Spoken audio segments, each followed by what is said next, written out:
I recently spent 9 days traveling in Malaysia and Singapore, and today in this video I want to break down how much I spent, where I stayed, and the activities I did. I hope that this video brings you insight if you're planning a trip in the near future.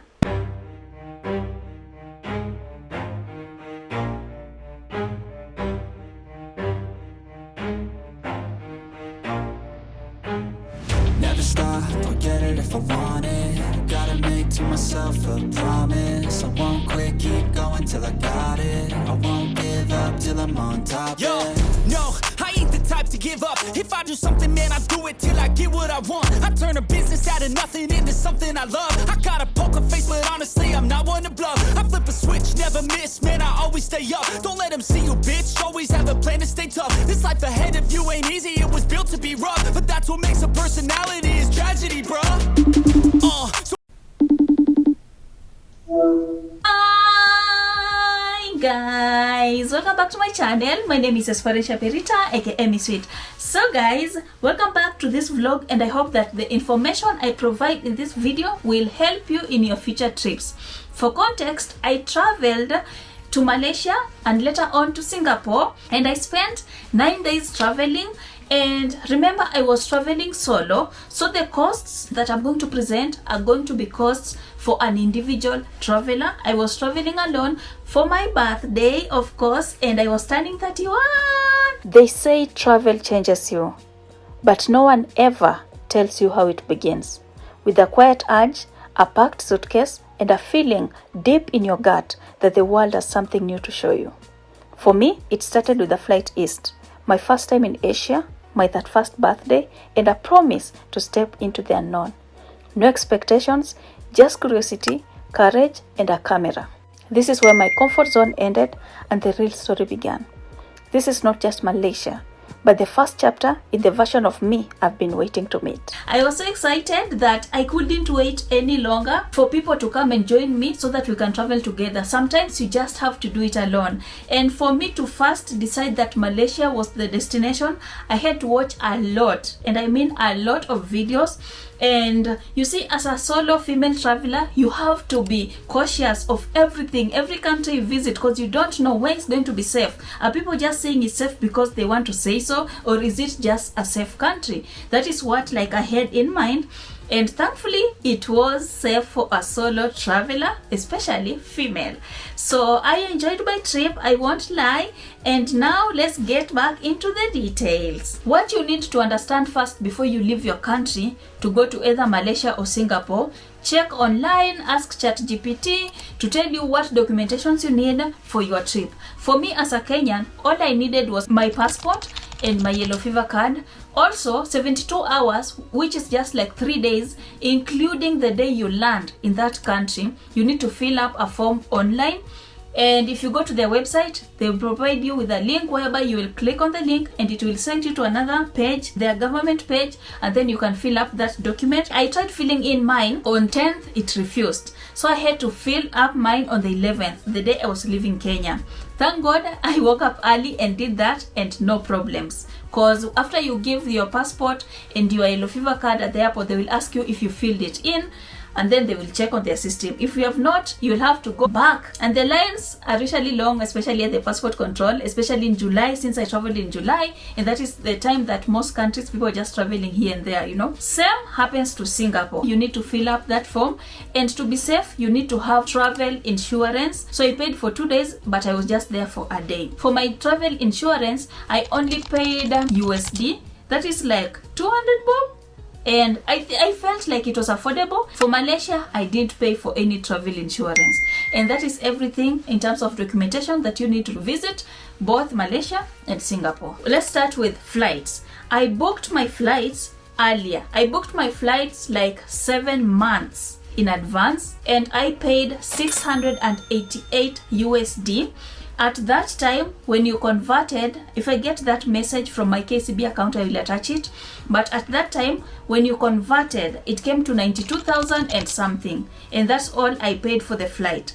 Remember, I booked Air Arabia. From Nairobi, Kenya, all the way to Malaysia, I used Air Arabia. Air Arabia, I paid 688 USD. The reason why it was high is because I also paid for my luggage, because this is like a cheap airline and they just charge airfare. These extras, I don't know, food, what you have to pay for. So I paid for 20 kg luggage to and from actually, and that was so good. If I hadn't done that, I don't know what I would have done, because my suitcase leaving from Nairobi all the way to Kuala Lumpur, my suitcase was already at 16 kg. So I needed that 20 kg. And you can imagine, when I was there, I also shopped. So I had to extend and add up to 30 kgs, but I also added my carry-on luggage. That we will discuss later. But yes, I paid for luggage. I also paid for my in-flight meal. So I paid for a sandwich, and then I also paid for chicken. Was it chicken biryani? Chicken something. I'm forgetting, but you will see it on the screen. So I paid for that. But also, I mentioned that I took a flight from Malaysia to Singapore.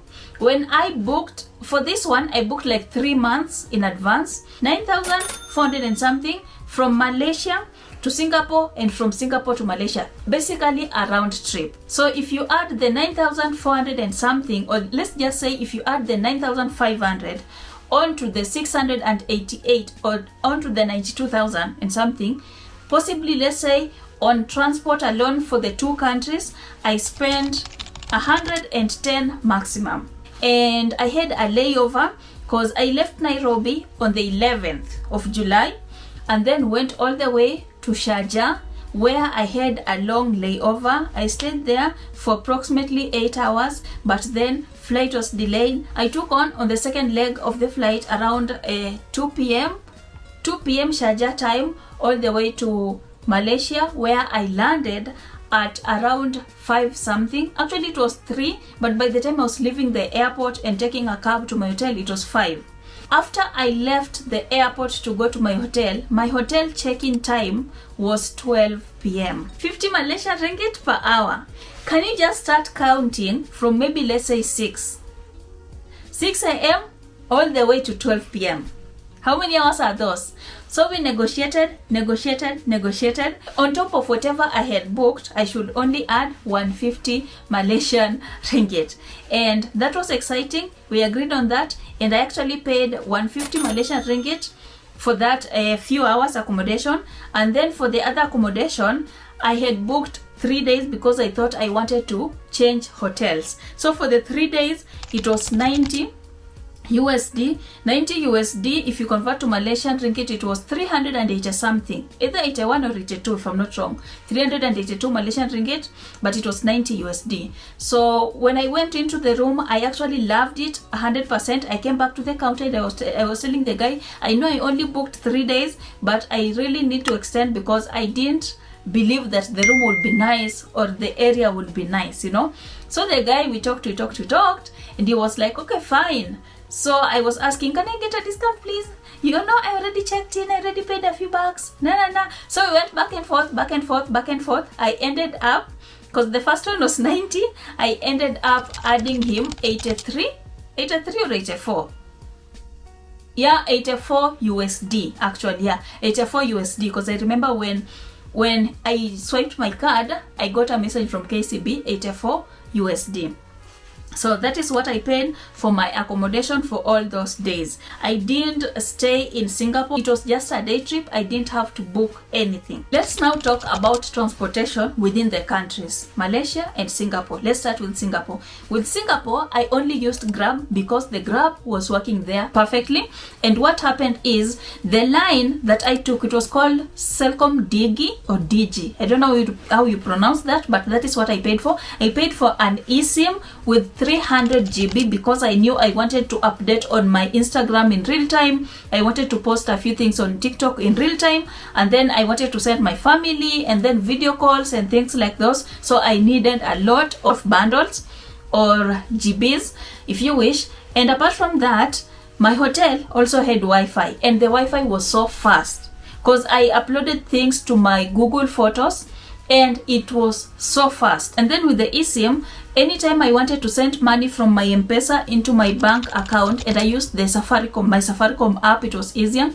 And then getting money from my bank, because for my bank I use Gulf Bank. They usually send you a code for you to, like, after you log in, they send you a code for you to input that code so that like you can proceed to transact or do things.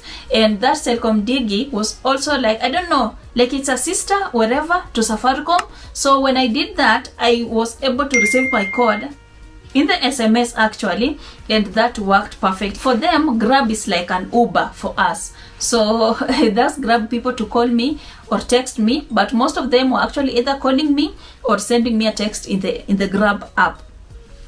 That was for Singapore. For Malaysia, they also use Grab. They have Bolt, and then they have the taxis and the buses, all everything, trains. But for me, I experienced the train only once, and then I used 100% of my trip there. I used Grab.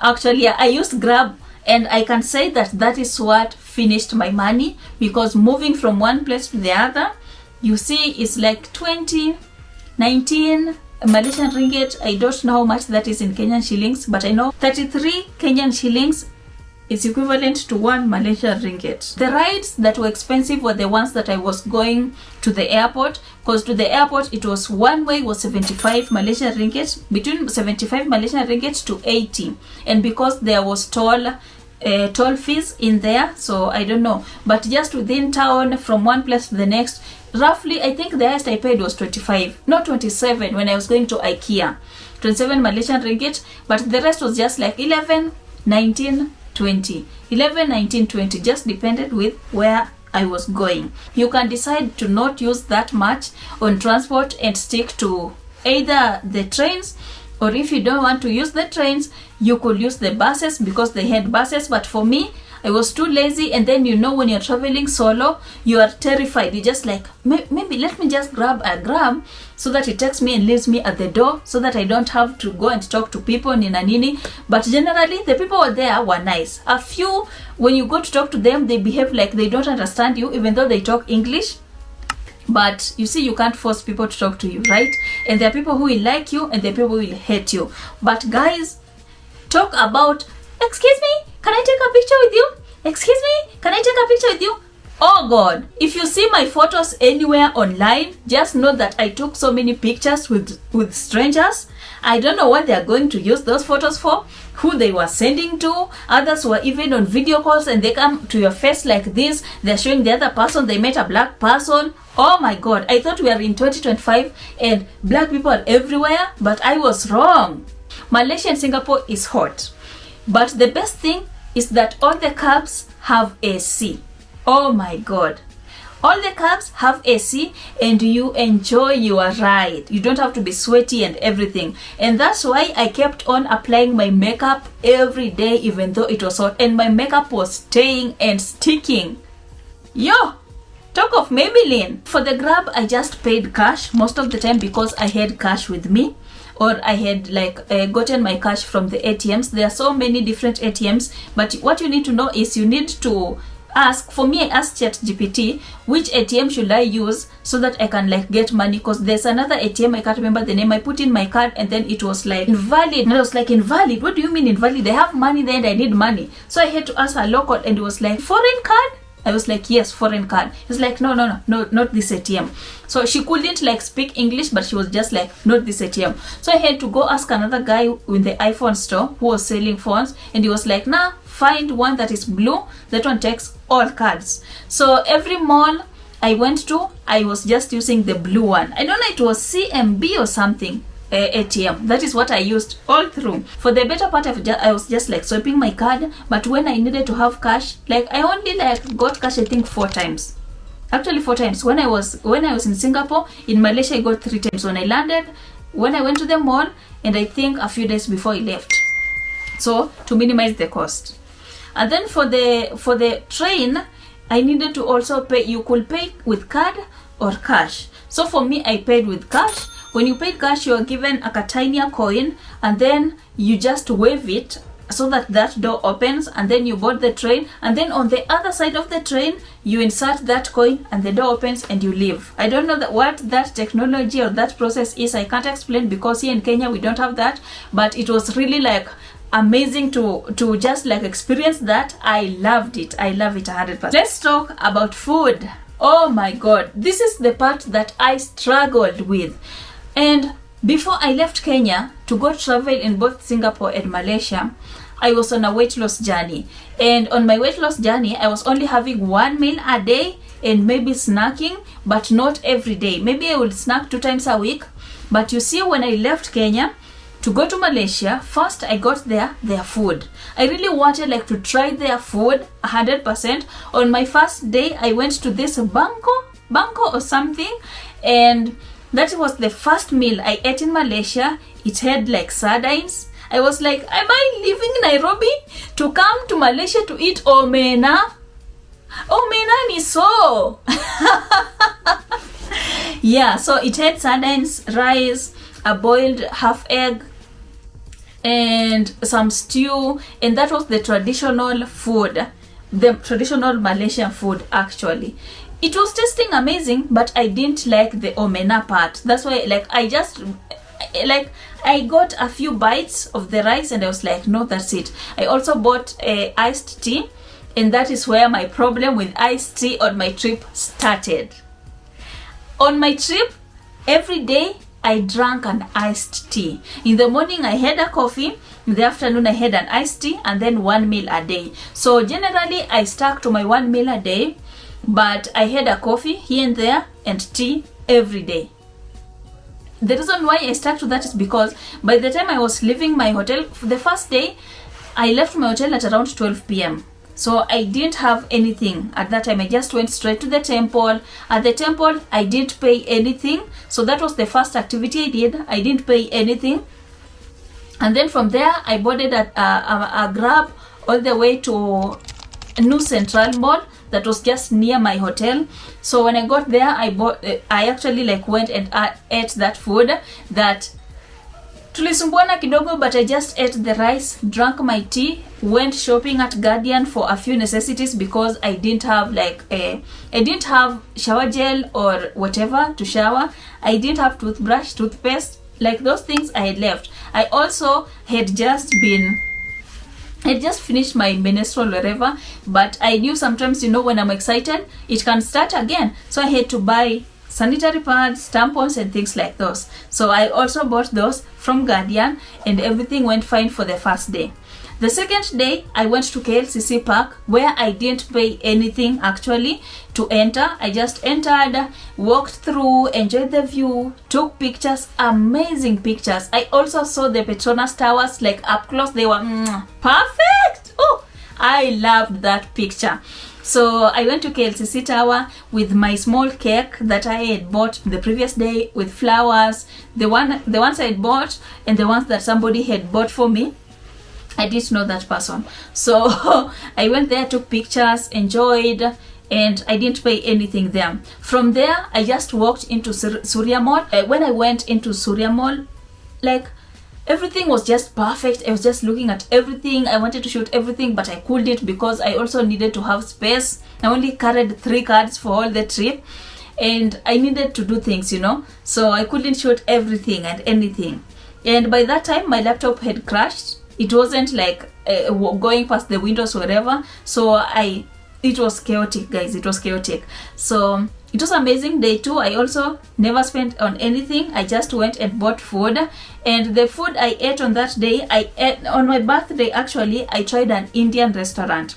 So they had chicken pilau or something like that, and then with a boiled egg, and then they had these things that looked like dried chapati or whatever, but they were not chapati, and then some just side dishes that I didn't like at all. So I ate the rice and the chicken and left the egg. For me, I don't like boiled eggs or eggs in general, so I wasn't like eating them. So I ate that and left. For that meal, my first meal actually, I paid around 32.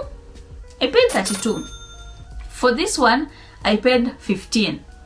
No, I also bought a takeaway hot cocoa. I paid 18 actually, 18 Malaysian ringgit. So you see, like when you eat like in those hotels or malls, it was like a little bit expensive, but if you go to the street and locals, you buy a meal for as low as 10 Malaysian ringgit. That is not even 400, 350 there. Yeah, 350 bob around there. And you have a meal and you're full. So it just depends with where you want to eat. And for me, I was not extravagant and I was just having one meal, so I can't talk conclusively about like money you will spend on food, but where you buy your food is what matters and what will show you how much you need. Day 3, I actually now started going to activities. Day 3, I went to Batu Caves. At Batu Caves, I didn't pay anything at the entry because Batu Caves is free, and you will realize that most of my activities were free of charge, and I did that on purpose because I was alone. I was panicking. I didn't want to go where I had to wait in line, talk to many people, and just like with the language barrier, some know English, some don't, and I was panicking. I was like, I want free things. I just walk in, go do my things. And then one thing, I talked to the Grab drivers. I asked them questions. So when I get there, should I just enter and go see my things, take my pictures and my content and leave? And it was like, yeah, that's what you do. Or if you want to talk to people, you talk to people. And I was like, no, I don't want people to be looking at me weirdly. So that is what I did basically. And at Batu Caves, as I was saying, I didn't pay anything to go there. I didn't take the 272 steps. I couldn't. So I left there, and then on the other side of still within the same premises, there was other caves, and then they have the magical. I don't know if it's just magical or they were supposed to say magical and then kizungumkuti. So it's magical snow house. In the snow house, I almost froze to death. I didn't stay there more than 5 minutes. They had said that it's a 10-minute show. I couldn't, guys. I couldn't breathe. And they had given me this huge black jacket that I had worn, but it was too cold for me. I couldn't breathe. And then you see, it's too cold and you're sweating. I was like, no, I don't want to die. So I asked the lady, I know I've not even I've not seen everything. Just let me out. Let me out. I can't breathe. So I left there. On the other side of the caves, you just walk in the caves. There was a waterfall, a very cute waterfall, and then the lighting in there was really amazing, perfect for the magical snow house. And for that cave, I paid 20 Malaysia ringgit in total. And the reason why I paid is because I wanted to see what was inside the caves, because that lady just mentioned a waterfall, and I was like, waterfalls, I love water, so why not? So when I was paying, this other guy comes and like, maybe you pay 20 and then you come to this side too. I was like, perfect. So I paid for the 2. That was 20 Malaysia ringgit. Actually, that I paid for that activity and then left. The next day, I went to the museums. I started with museum, Bank Negara Museum, and then I also went to the museum, the Negara Museum. You see those two, like there was one for the bank where you see the money history and everything and art exhibition and things like those, and then the other one was just like a normal museum. And I went to both. For the Bank Negara, it was free. I only had to give that guy at the counter 10 Malaysia ringgit so that I store my luggage, because as you walk through everything and the art exhibition through the bank, you are not supposed to enter that zone. It was actually 3 floors. You're not supposed to go to that zone with anything, so you leave your bags. So there was a locker whereby he gave me a tiny token, so you put that in and then you lock, and then you get your bag, and then you go and get your 10 Malaysia ringgit back. It was just a deposit to I don't know that logic, but they gave me back my money. So at the Bank Negara, I walked through the 1 million Malaysian ringgit tunnel, and that was my favorite.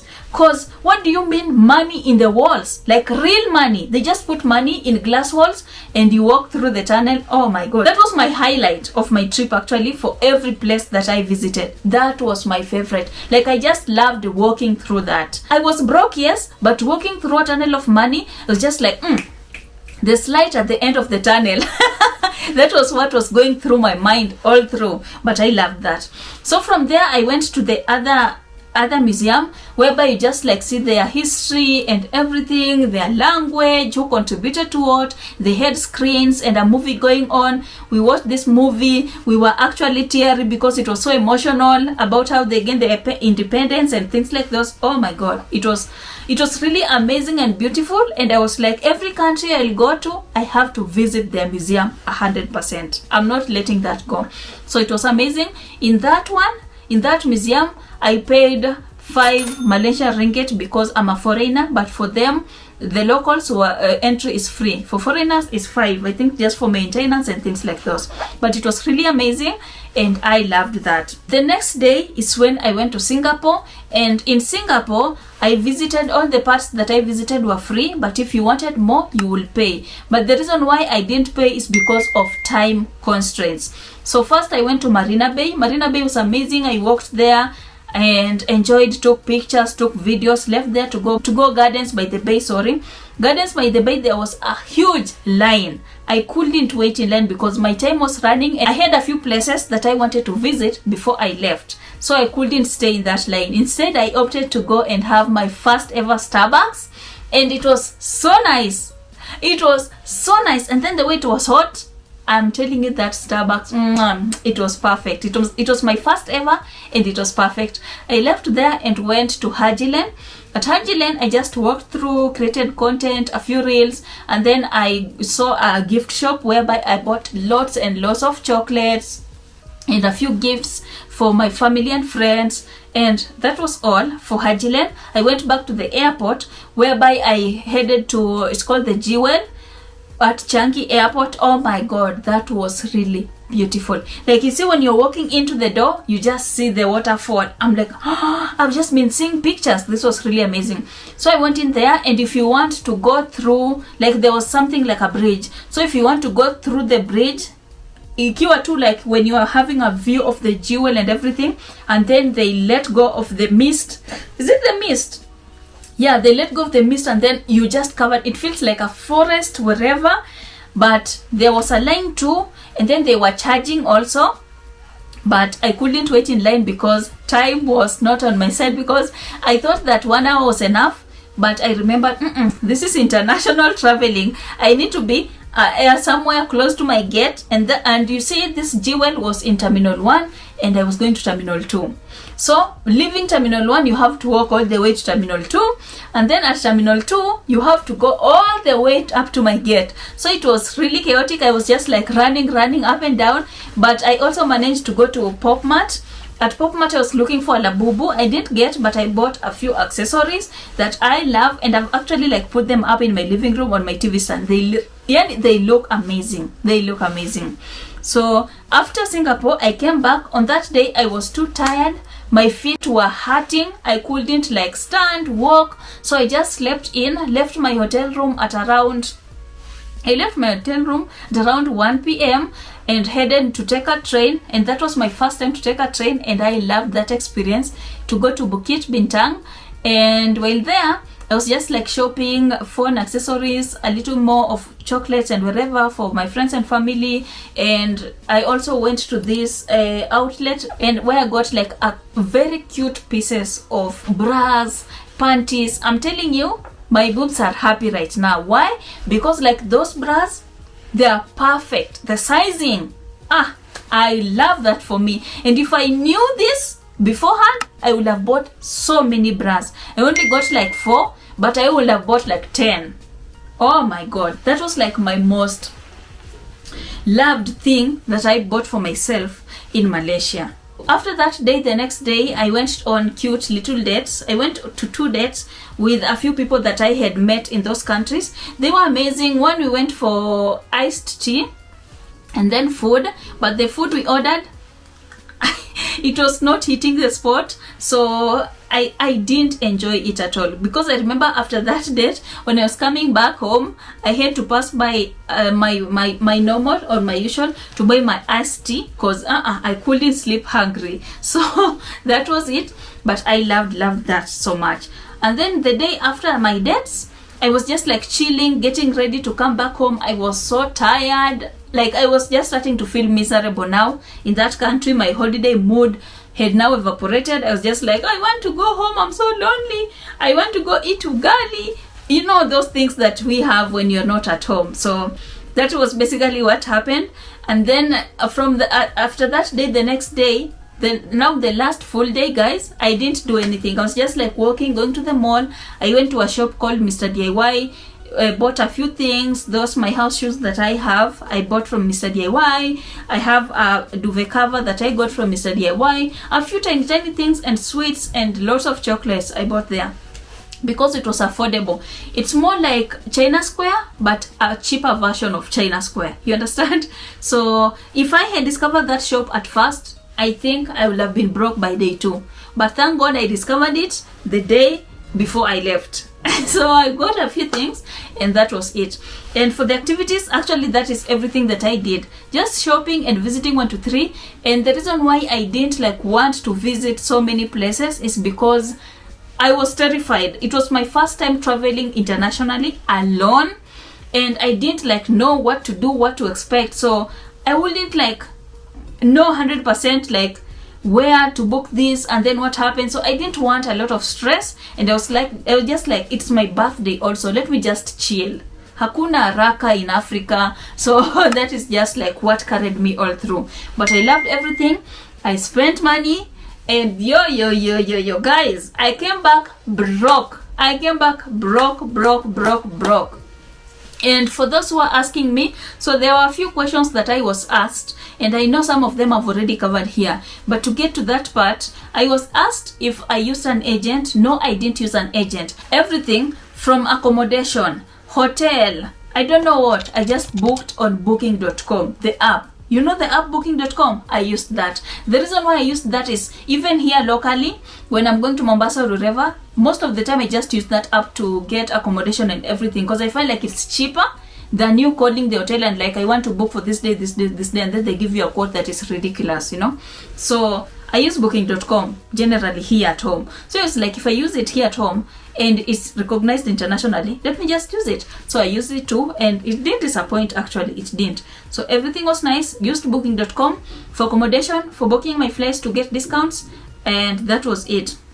And then I was asked the difference in terms of culture. So here in Kenya, I find as much as there's this robbery and people stealing, using whatever means to just steal things from you, I would say in Kenya we are just friendly generally. But when you go there, most people, you ask somebody, excuse me, could you help me take a picture? They're no. And you're I just asked you to take a picture of me using my phone. Why would you say no? You see, you don't ask them, but you just think why would you say no? So 2 people told me no, actually, at Batu Caves, I'll never forget, and then at the museum Negara. So it's what? I didn't understand why they would say no. Actually, I don't. And then at the bank of Negara Museum, so many people were excuse me, can we take picture together? Can we take pictures together? So that is the chance I used. If you ask me to take a picture with you, I say yes, and then after you finish, I'm can you take a picture of me too? So it was a win for everyone. So that is what happened. Apart from that, their foods generally, I would say I didn't like their food. So for my last days, I ended up just doing junk, and I was against doing junk the whole through all through my trip. But eventually, for my last days, I just couldn't, because I was about to die hungry. So I decided to start eating junk. So I ate McDonald's, I ate KFC. Also, there's this shop I went to that I liked their food 100%. And if you go to Malaysia and you are in any of the malls and you see them, please try their rice, their spicy rice and chicken meal. Oh my God, that was my favorite meal. My favorite meal in Malaysia. My favorite meal. I can't compare it to any other. That was my favorite. And then the McDonald's, definitely. And then what else? Yeah, those, and then the Indian kidogo. But apart from that, nothing else. And then the iced tea. Their iced teas were amazing. They were nice. I really enjoyed their iced teas. That's why I kept on going back. I even drank more iced tea than coffee. For the areas you want to visit, there are so many areas that you can visit. There are those that you pay. There are those that are free. You just have to research and see which places you want to go. But for me, mostly I chose the ones that I wouldn't pay. But eventually I paid for the museum. I paid for the caves. And that was it. I wanted to take the city tour, but I was too tired and exhausted. I was just no, I'll pass. So I didn't end up taking. I went to the Hugh Temple, which I loved. The architecture, guys, oh my God. The architecture was insane. The red. I'm really glad that I chose that for my birthday shoot, because it was it was perfect. I loved it 100%. How does it always feel to be able to travel to different countries? Oh my god, I think like it's a nice feeling. And I don't know about men, but every woman, I wish every woman will take a day in their life, save up your monies or your coins, and travel to at least one destination that is not home. Just try. Like, it's so mind changing. Like, everything in you just shifts. The way you reason, the way you talk, the way you want to carry yourself, like everything in you just shifts. So I wish every woman to travel the world. I wish. Hata kama tu ni country moja. Like, it was really amazing. And now my passport has stamps. It doesn't just sit in the drawer and get rotten over and die with dust. So it feels nice to travel to other countries, and then you experiencing the culture, different people, helps you like to just understand life more. Are there halal or vegetarian options? So in Malaysia there are Muslims and Christians, but I think majorly the Muslims. And for the vegetarian options were so many. I think that is why I was struggling to get food, because there's a day I went to a restaurant and they said the best they can give me is rice and fried egg.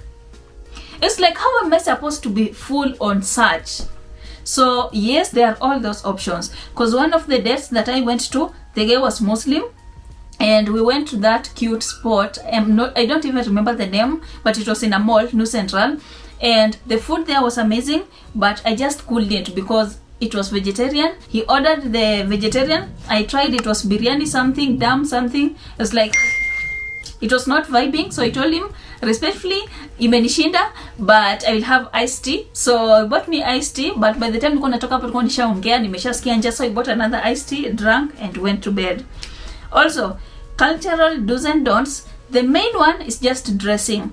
If you go to Malaysia, just try and dress modest, especially when you're visiting the temples and any place of worship. Dress modest. But when going to the mall and wear, because I was even wearing a short and dresses that were not like, they were tight and everything in the mall and nobody was near. But if you go to the temples and any place of worship, just dress modestly. How much money should I budget per day? For me, I didn't actually like have a budget of how much I was spent or use per day, but I don't think I went above 10,000. And for me, majorly, it was not about food. It was transport and shopping. Because for me, every day, if I left my hotel room, I came back with a bag full of things I had bought. So that was my weakness. But I just like tried to make sure that I don't go past 10,000 per day when I was shopping. So I think I used 10,000 per day. That was food or whatever drinks I had and shopping in the stores. What are the must-try foods in both countries? I think if you are intrigued about junk foods, try McDonald's. I felt like the food was so nice and everything, and then the experience with their Coke not being in these containers that we buy, they give you in those 2 cups. That was like, it was nice experience. So if you're intrigued by these junk foods, whatever, try them. But if you want to go in the malls, you can try their local food and see if you like. For me, I didn't like basically because it had those things that looked like omena or sardines in English. I don't know. But for food, I'm the worst person to ask because I only had 1 meal a day, so I can't convince you on that. What is the best time of the year to visit? I think best time to travel usually depends with you. What is your best time to travel? When do you have money to travel? Don't wait until it's the best time, because I don't know actually. For me, best time for me to travel is during my birthday, so that I can celebrate my birthday under foreign skies. That's just me. I don't know for you, but yeah, it is what it is. And then here on YouTube, somebody asked, hey, I was eager to know, did you face racism? And was your hotel bed and breakfast? So my hotel was just bed only, accommodation was just bed only. There was no breakfast, there was no nothing. And if they say maybe it was bed and breakfast, maybe it's because they provided those to Nescafe and milk and a jug, and yeah, those things were in my room. They actually refilled every other day, but I never used them because I used to sleep in. I wake up, I'm just like, let me do everything real fast so that I head out. I didn't even have anything to name. Racism, yes. Some people Because actually when I took the train, there was this lady that I sat next to, and he just woke up from her seat and went and stood. I sat next to her on the train. She stood.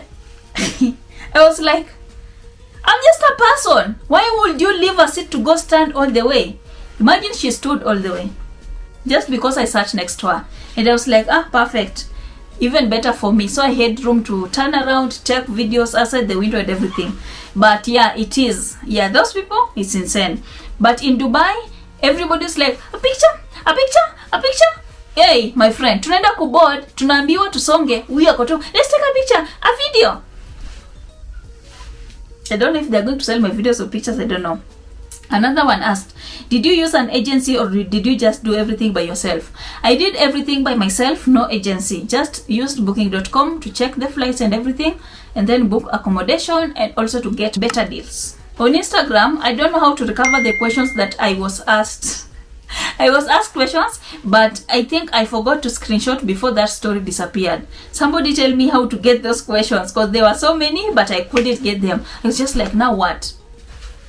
So that's it, guys. I hope this video brings you insight. I hope you've learned something from this video, and thank you so much for sticking around. If you have stuck around up to this point, please leave me a thumbs up and leave me a green heart. And for me, Miss Sweetest, peace, and I'm out. Bye, guys. I can't wait to do another video like this when I travel to Spain.